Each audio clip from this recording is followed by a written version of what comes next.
Hi, and welcome to a new edition of Newsmakers. I'm Jerry Roberts. It is Friday, September 22nd, the day after the fall equinox.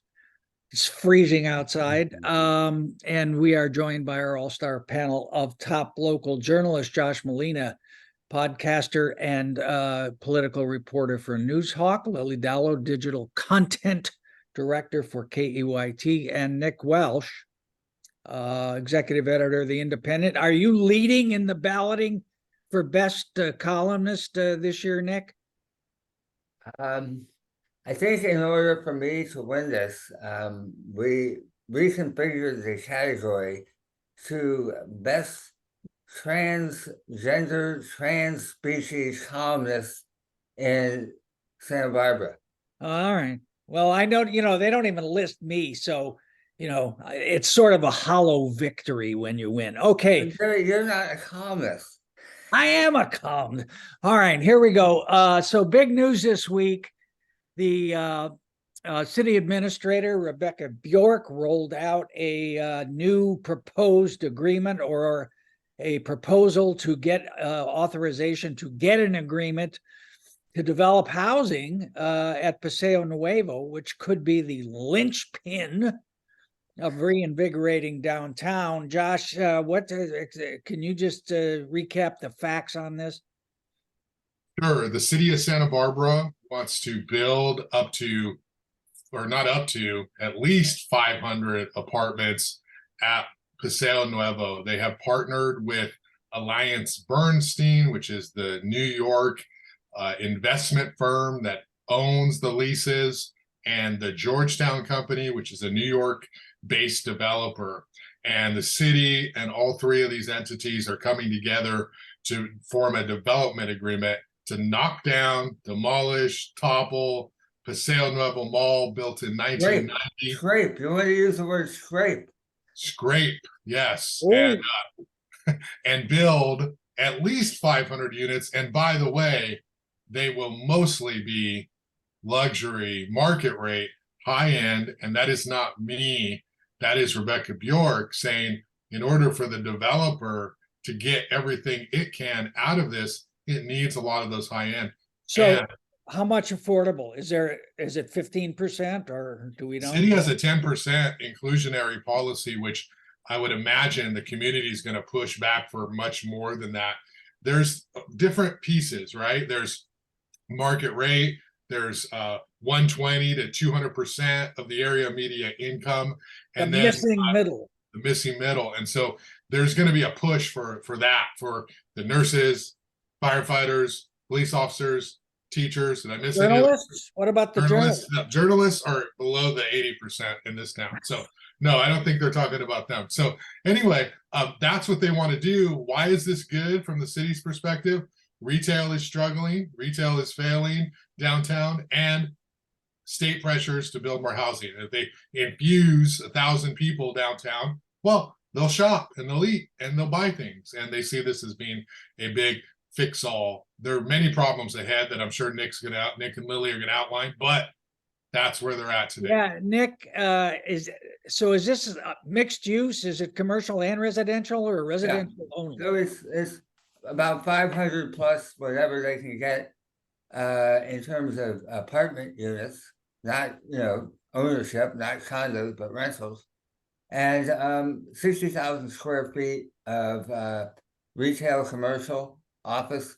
I don't think offices are going to be a big draw. The owners of the old Nordstrom property are talking about offices there already. So and that's not included. So this has Macy's and it has everything else except for Nordstrom. So basically 2 square blocks almost. It's a big deal. It is. I think it's a bigger deal than when Paseo Nuevo was built in the first place. Wow.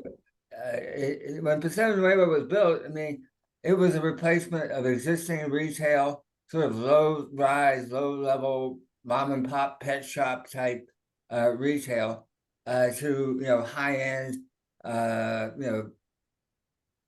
chain store retail. So this would really change. I mean, this would be a massive change for what happens on State Street, which has always been Santa Barbara's central business district. Central business districts didn't have 700 units or 500 units of rental housing.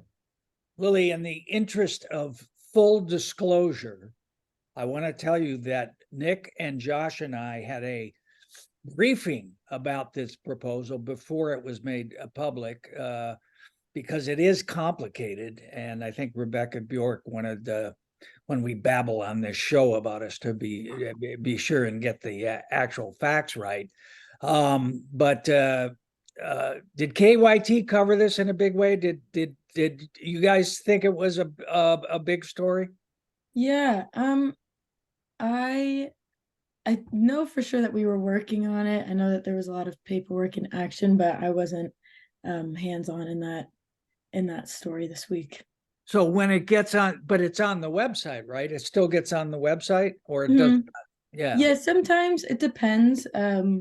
But we try to get most of the stories that are on air on the website. But as for web writers, besides the reporters who put their own stories on the web, all the other stories that come through, it's just me and one other person. Yeah. Okay. All right. I don't understand. You're going to explain the multimedia approach here in a little bit.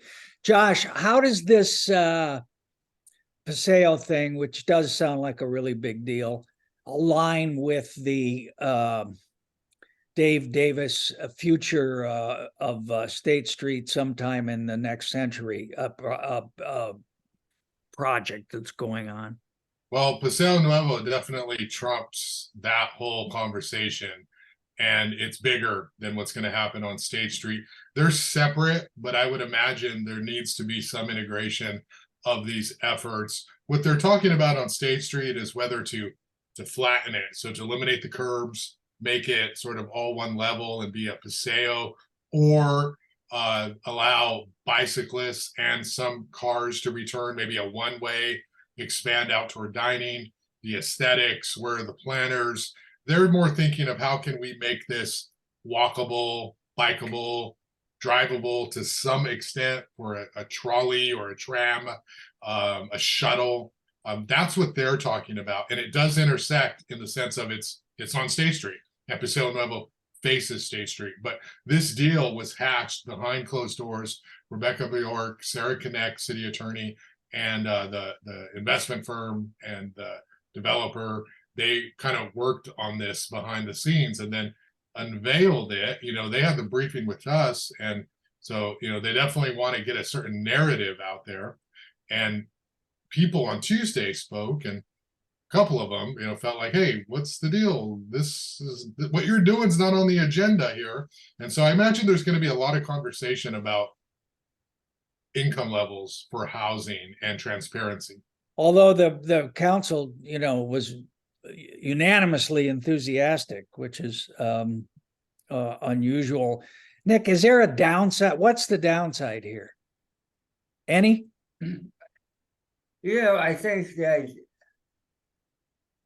I think it's sort of like a snake trying to swallow an elephant, where how do you fit something like that on State Street and anticipate sort of the change in the ecosystem that it's going to create?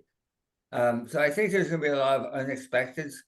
How do you have 700 people driving to and from work downtown and all of that? So are they including parking? Is it? I think there's 500 parking spaces set aside here. I think 462 was the number they used. I think the real push comes to shove issue is going to be, this is city-owned land. This is land that the city bought and paid for and sold fair and square and all of the above.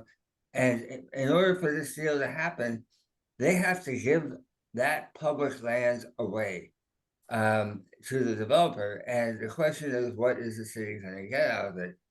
And what can the city get out of it? And whether,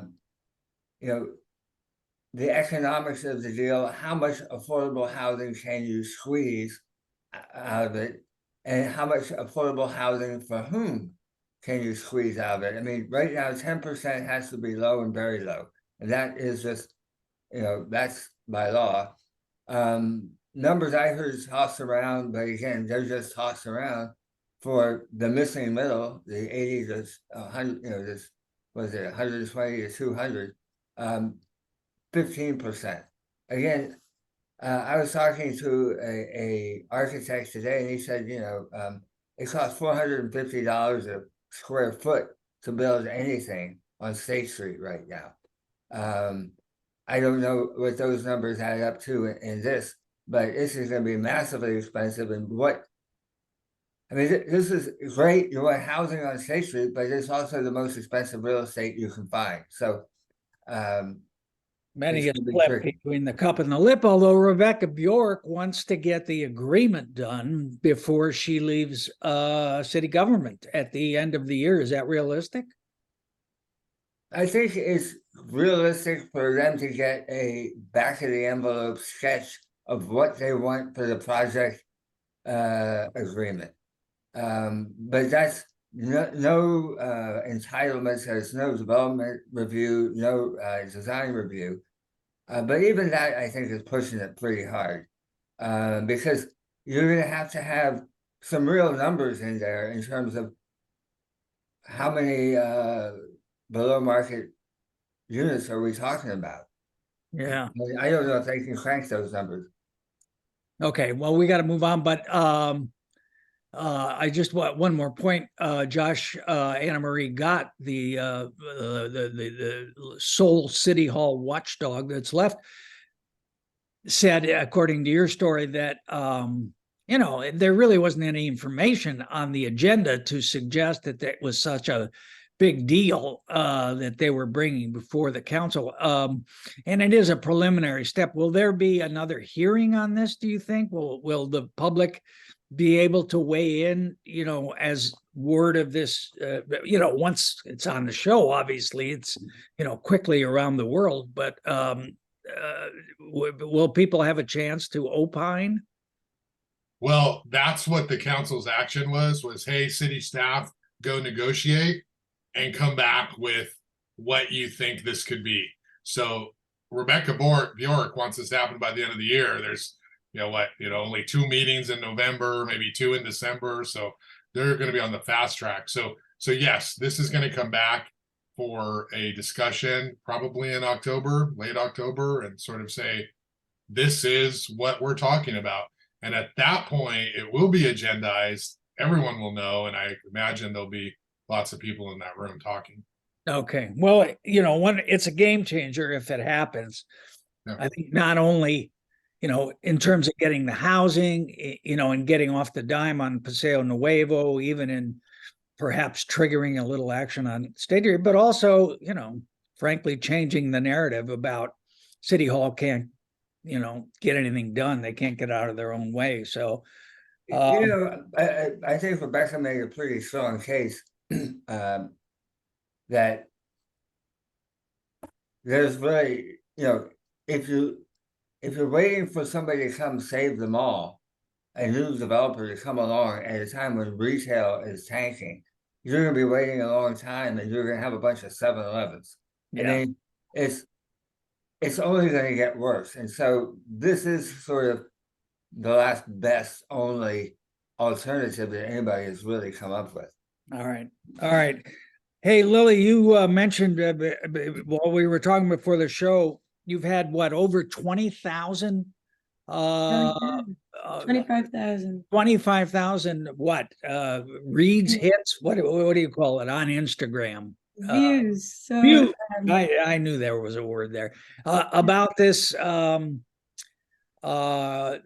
this allegation of racism against I guess former UCSB professor. I'm not sure she's still on there. Can you just kind of lay out what that story is about? Yeah, so basically from the account of the painter, he said that he was A construction painter. yeah. And this woman approached his car and was mad at him for the way he was driving, and he said that he was trying to be nice, and she threatened to call ICE, and she was asking for his manager, and saying that he wasn't from here, and then she walked into a private property. I'm a little unclear as to whether that was one of the places he was working. I think it was one of the places he was working on, and that's when he started recording the encounter, and she was furious and said some really, really mean things. She was like, I have a, I'm from here, you're not. She said she was American and that he was from Tijuana. And he got all of this on tape and he posted it on TikTok and it went viral. And then it led to a protest. So that was last Saturday. And then it led to a protest on Sunday night that had dozens and dozens of protesters come. And the man who organized it is, he's well known on social media. And he's an activist and he advocates for I'm blanking on the word. Street Yeah. vendors. Street Yeah, the vendors. vendors. Yeah. And Street so food he, vendors. even though there wasn't a, like a solid connection between that instance and like street vendors, he tied the two together and made it a rally for both situations. And then council member Oscar Gutierrez showed up because the crowd was chanting his name. So he came and he said he tried to de-escalate things. And the police said that there were illegal fireworks shot off and that the protest was disruptive, but nobody was injured. And they paraded from outside the woman's house to the Santa Barbara police headquarters and back. And then in a council meeting on Tuesday, there were some people that voiced their concerns about the protest. And then just on Wednesday, the police released a statement recommending charges against the woman for the district attorney's office to take into account. And Josh, what are the charges that they're recommending that the cops do do you recall? I know hate speech or hate crime is one of them, but there's a whole list of things. Were you there? Did you? I know you wrote a long story about it, or did you reconstruct it from interviews with people that were there? I did not go to that rally on Sunday night. I don't think anyone, journalistically knew about it. Oscar was notified by someone in the crowd that they were saying things, so he went out there. But my reporting consisted of trying to piece together all these viral videos because there's a lot of them. There's the original, but then this Well, the original was on TikTok. And then this fella, Eden Alex Enamorado, who sort of advocates on behalf of the street vendors, he put it on his YouTube channel, and that's what went viral, correct? Yeah. Enamorado has, sorry, Billy, go ahead. I was just gonna say on his social media, yeah. Yeah, he has 257,000 Instagram followers, and so that went out. And when you have that kind of following, people are going to see it, and so that's how it went super viral. And then it led to, they called it a religious gathering, and then it led to the protest. I think the issue here, Jean Umana, is the woman who is, it's not an allegation of racism; it's absolute racism for somebody to say that to somebody. It's like, I'm from here and you're from Tijuana. You mean that? Yeah. Go I ahead. have the list of charges. I pulled it quick. They're recommending trespassing, battery on a person, and a hate crime.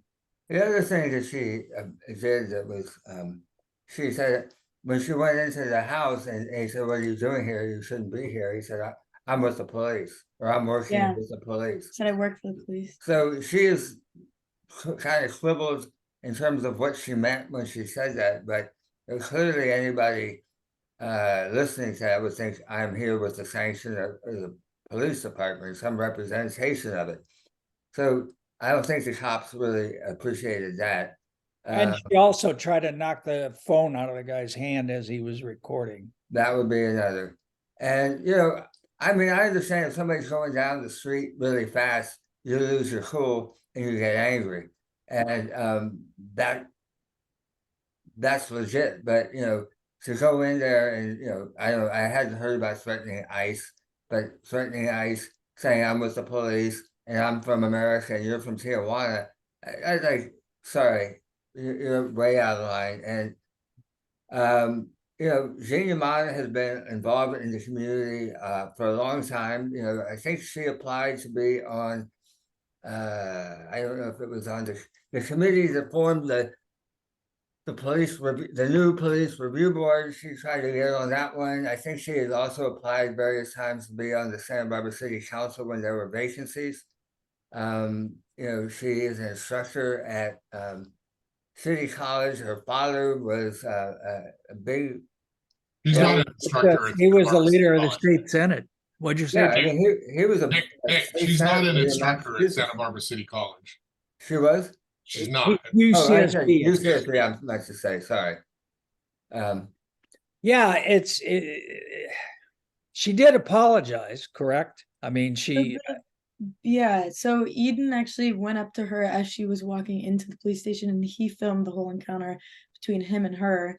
And it was during that video, the whole time though, it was majority of her defending herself, and there was like a very short moment where she took some kind of accountability. And then when and she was like, I'm sorry that I, it was somebody that I didn't even know. But then she continued on, and she was saying, like, her reasons were, she was like, I'm older, and I lost my husband, and I've lost my parents in the past few years, and I lost my cool. And then she kept saying how she was the biggest advocate for her students at UCSB, and it was a lot of defense. it was rate your professor really got people went to that afterwards and really knocked her. But Nick, just to take a step back,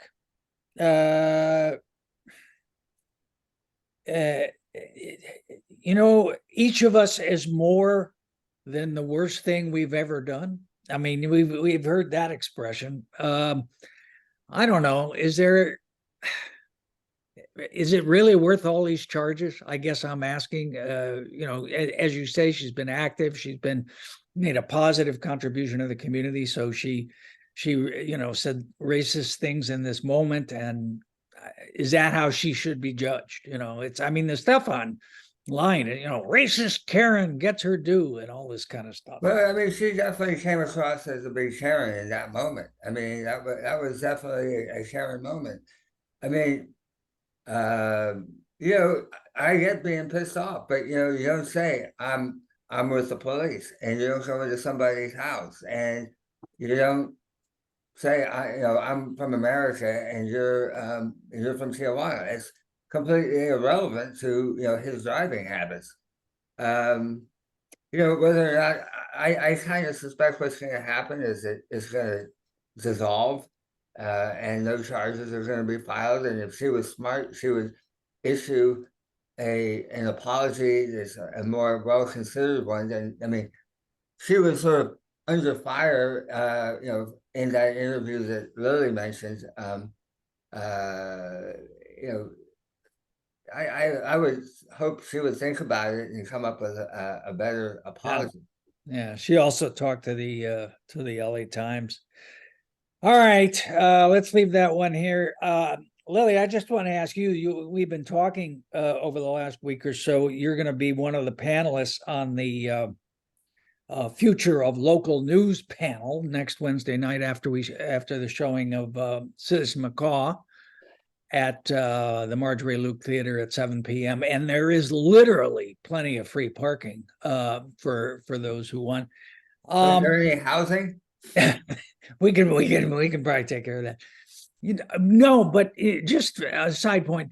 Did you know? And I'm probably the last person in town to know this, but the original seats that were used in the Marjorie Luke Theater have a little wire contraption underneath them that were put there so men could put their derby hats on them without getting them messed up during the performance. So another reason to come. But anyway, Lily, so you identify yourself online and elsewhere and correctly as a multimedia journalist. And when we talk about the future of local news, and Josh, you know this very well with your students, we're not just talking about one medium anymore. It's not just print, It's not just audio, it's not just video, it's not just images. You have to be able to tell stories really in multiple ways. Can you talk about that a little bit? What that, I mean, you studied that at Cal Poly and graduated with those skills. Why is that important now, and how do you think that will affect the future of local news? Yeah. Well, I mean, I think we're definitely living in a digital age. And when I went to Cal Poly, I wanted to focus, I wanted to go into journalism to write. And it kind of blew my mind how heavy it was on multimedia. That's why it was a Bachelor of Science there rather than liberal arts.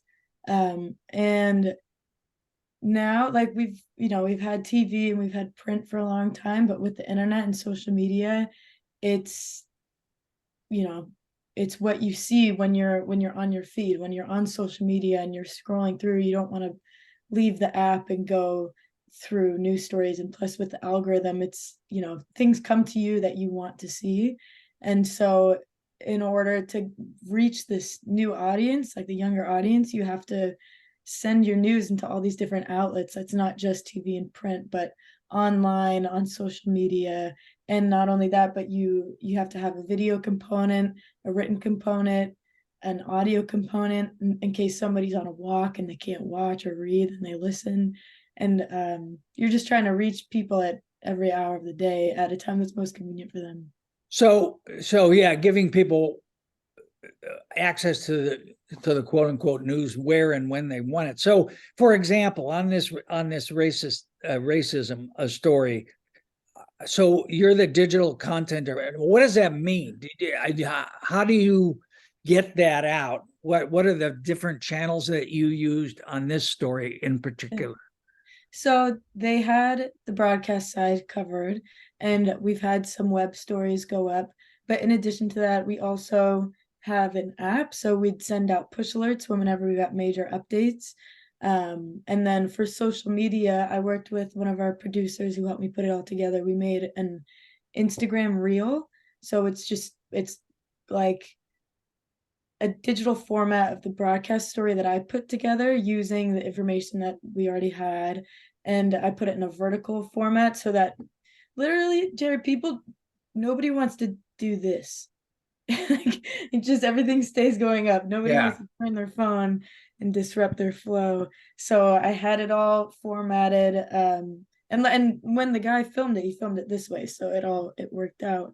But I made a video and I put text in between. I didn't do audio because I wanted to get it out as fast as I could, and they were still reporting on the updates. Like I was sitting right next to, the live news going on, and I just figured it would be faster if I just wrote it. So I put written captions, just like quick summaries of what you're seeing in the footage. And I started with the end when she says, "You're from Tijuana and I'm American," and slaps the phone out of his hand. And then the screen shifts to explain how the police are recommending these charges. And then I go back to kind of the beginning of the story, because with social media, you got to start with like what's going to grab their attention, and then go through the whole story, how he said it started as a different type of encounter and how he tried to be nice. And she said he said that she claimed that he got his license from Kmart, just all this ridiculous bickering back and forth. And then I said, and then what you see is what follows. And then it was just the whole video all the way through that he filmed. How long was the reel altogether? A minute and 30 seconds. Jeez. Yeah. And that's like as long as you can make an Instagram reel. On TikTok, you can make it like I think up to 10 minutes now, maybe more. Did you post on TikTok, or it was already on TikTok? Not yet. I've been meaning to, but I was kind of waiting until we get anything from the DA's office, but that might take a while. All right. But yeah. Josh, so when you're talking with your students at City College, and also, I guess Cal State Northridge, you're also a journalism educator. I mean, they must say, "Hey, what's the future? What can I do? In journalism, is this a good thing to do?"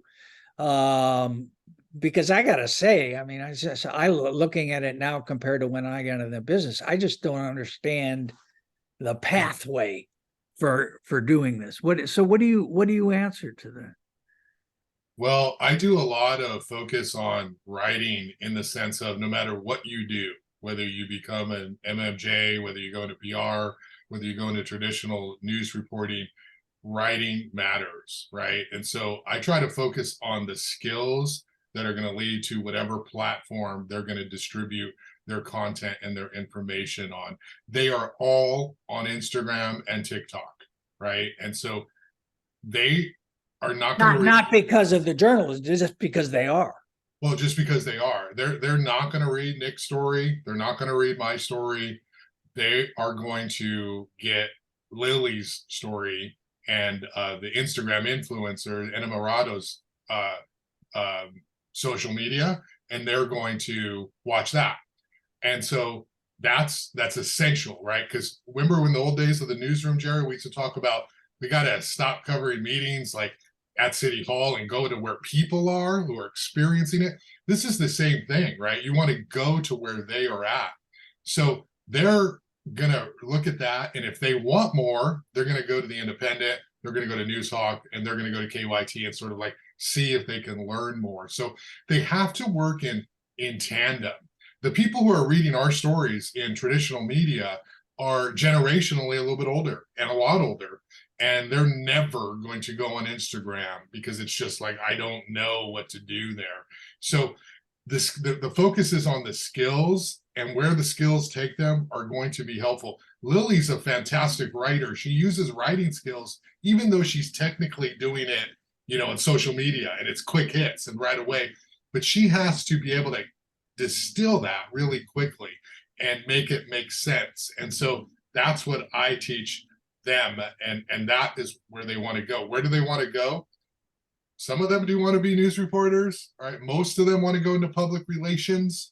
A lot of them want to go into TV. A lot of them want to go into sports writing. And so that's where they're at as freshmen, sophomores. At CSUN, I teach seniors, right? And there's a lot of people who want to be sports writers still. And there's a lot of people who want to go into public relations. And so I think that there's many different paths, but the skills matched with the technical expertise is where you want to be.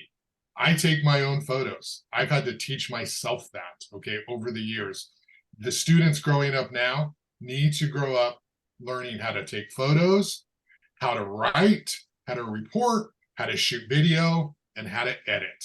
And that is where the future is, because these newsrooms are not hiring multiple people for those roles. They're hiring one person for those roles. And so that's kind of the new environment, and so that's how it all comes together with the teaching and college students. Nick, I'm curious about what you make of all this. When I started out in the business, it's like, well, go out and cover this, shooting or fire or whatever it was, but we'll send a shooter with you. So then there would be a photographer, and he'd have a photo car, and it was like, I'd get all the words and he'd get the images, and then somebody else would put it. But now it's all like everybody's supposed to do everything. What are you glad you're old, or do you see a future here? What? Do I see a future? No, I have no future, but other people do. I meant for the Independent. Oh, the Independent. We have people doing what Lily does. We have 2 people here doing that, and they take our content and it's not quite what Lily does, but it's we try to create a smorgasbord of different. You take the writing that we've done in the news, and then we take digital content that we found and social media content. Because what we find is so many more people get their news from their cell phones than they do from the newsstand. And, you have to talk to people where they live, not where you are. And, so in 5 years, do you think that the Independent will still have a print version, or will that all be gone and everybody be getting it on their phone? You know what? I think the answer is yes. I think that the print, print is much more comfortable to older demographics, and Santa Barbara has a disproportionately large older demographic. Yeah, but they're all dying one by one. We're all dying one by one, but I think by 5 years it'll still be there. The other thing is, the problem with social media is that's where all the eyeballs are, but that's not where the money is. And where the money is in the actual paper. And so for us, through via the advertising. via the advertising. And so for us, if we were to do away with the paper, we would be losing a large chunk of our revenue. And I don't think we haven't figured out, nobody has figured out, okay, how to make this really pay for the number of reporters that you need to have a viable news organization. And not to shill for Newshawk here, but it's not totally accurate to say nobody has figured it out, because Newshawk has figured it out to a degree. To a degree. The independent is larger, and they're a bigger operation, but Newshawk is definitely, we have reporters and we don't have a print edition, and it doesn't, there's certain cons of not having a print, but there's what, 5 reporters, right? I mean, if you count Bolton, right? There's Gianna, you, Serena, and Rebecca, right? And Janine, yeah. I think we have sports. I think the point that you're trying to make is that if you put us all together, we still don't equal the number of reporters that you used to have at the news press, to go back to your movie, Citizen McCaw.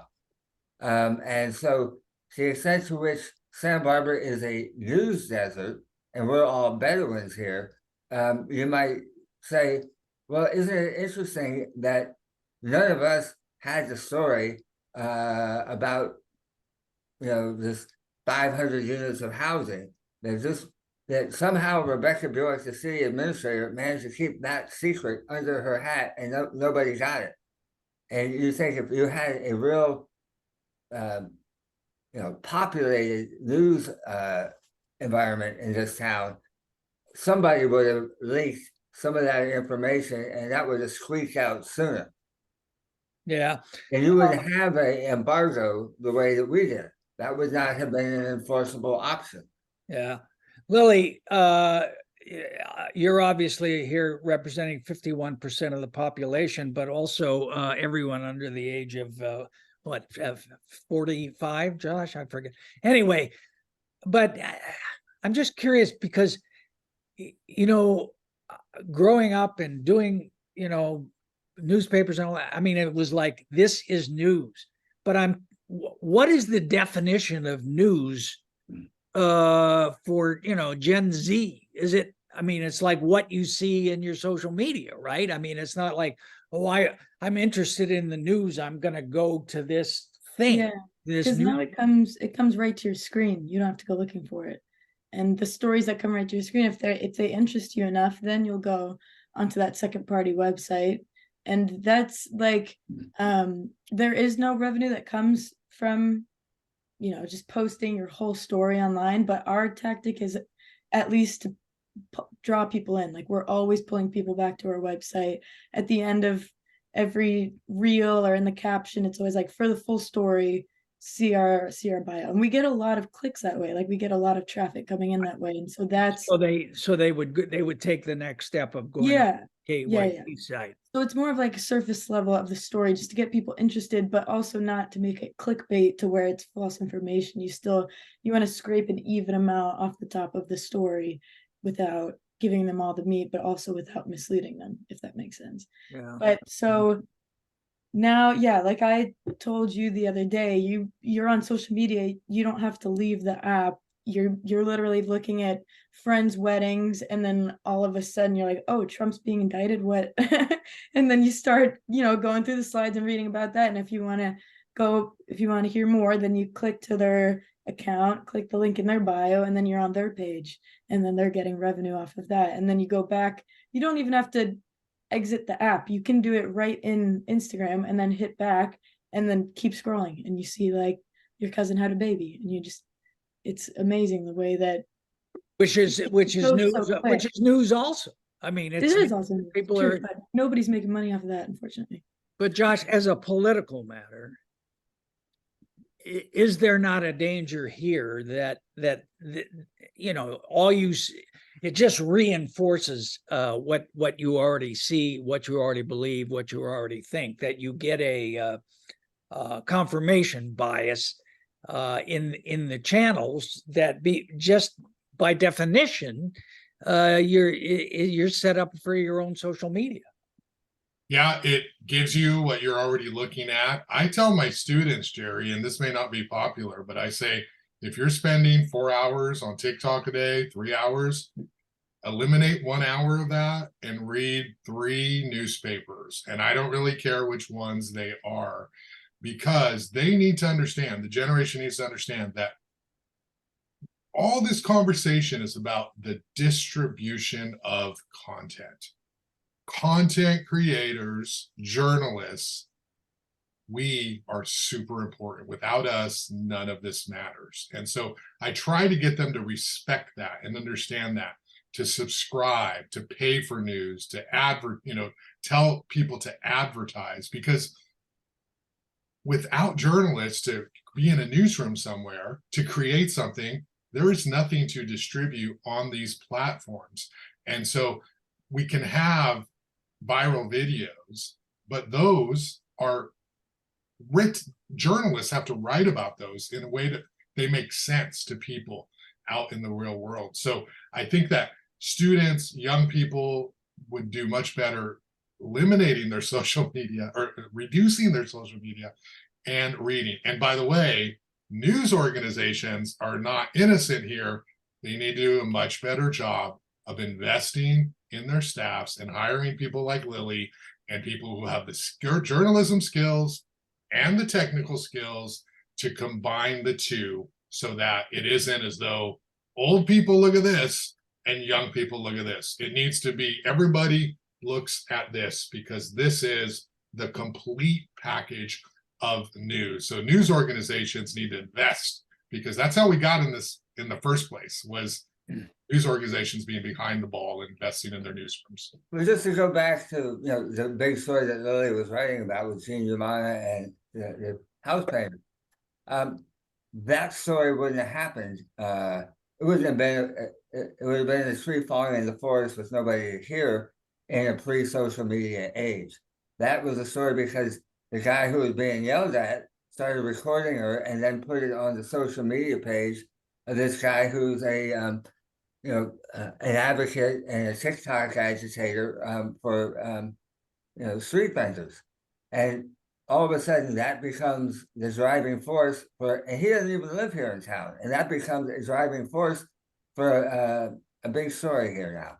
And I just want to say that that is true, Nick, but the other reason I wrote about it was because of the protest. Right. So, well, the protest happened because of the social media. Right. But if there were no protest, right? If you just say nothing happened on that Sunday. No, you're right. It's a different kind of story. Maybe still a story, but it's not as big as it was, because what we have not talked about is all the people who were disrupted in their apartments and homes by the rally, So. And then the TikTok guy completely changed gears and started beating up on Oscar Gutierrez because he thought Oscar was selling out food vendors, when in fact he isn't. But that became a whole other. But it's the tree in the forest thing, as you say, Josh, because if there had not been a protest, all of this would have been going on social media. I mean, so it still would have been news for the people in social media. Oh yeah. It's definitely. just that there's no sort of central place, for the community to go to find a shared set of facts. The LA Times chimed in on this, and they wrote a story, and Ryan Cruz wrote a story, and I wrote a story. I talked to Gene Umana that night, and so definitely the fact that the LA Times came out with this story sort of says we got to do it locally too, because we don't want to be looking as though we're not going to do something that's in our own backyard. But that rally, they wouldn't call it a protest, they'd call it a rally, was pretty significant. Yeah. I know people who heard it downtown and they wondered where it was. And again, this show is not much, I don't know how much time we have left, but there's a whole group of people upset at law enforcement for not doing something to go in there and disrupt it. Law enforcement, of course, says we're not going to do that because we're just going to agitate the situation. Yeah, And then I it's think another it's- viral video. But Oh, there's so many yeah. threads to this story. All right. Last question on this. So Nick, with the demise of the morning paper, which has, been a slow death for sure, does that represent an opportunity for the independent? Is in your wrap up of the history of that whole situation, you sort of made a plea, for more reporters. I mean, what has to happen for that to occur? Oh boy, Jerry, that's a $1 million question. I mean, really, what we need to do is figure out how do we take advantage of the opportunity, or remind people of the opportunity. And we have to figure out how to tap into different sources of income to pay for enough reporters to really do the job that we've been trying to do, and sometimes succeeding and sometimes not. And and we have to figure out a model. Obviously, advertising revenues are down. The number of people who advertise are down. So how do you tap into, there are a lot of people out in this community who really believe in journalism and really want to see it happen. And how do you tap into that spirit and that, financial wherewithal? Yeah. Help underwrite papers like Newshawk, papers like ours, and because it costs more money than is bringing in. Yeah. All right. Well, On that cheerful note, on that happy note, I sometimes slap my art on the column is warning may spontaneously begin talking about journalism, which is what we did here. But newsmakers is not only about people that are out there who are making decisions that create news, but also the people who actually make the news. And so I think it's a worthwhile conversation. We'll certainly continue it on Wednesday night. For those watching who want to come see the movie Citizen Macaw, see how this all sort of started in town, and then we'll have a conversation afterwards about the future. I sort of see showing the movie as the end of an era. We don't have, once we get out of the bankruptcy hearing, we don't have to talk about it anymore. But Willie, you're the future. We're all counting on you. so don't mess up. Don't mess up Don't blow it. and don't move back east. We can't afford to have you move back east. All right, Josh Molina, Lily Dallow, Nick Welsh, thank you so much for taking the time. Thank you all for watching. We'll see you next time on News. See you guys. Bye-bye.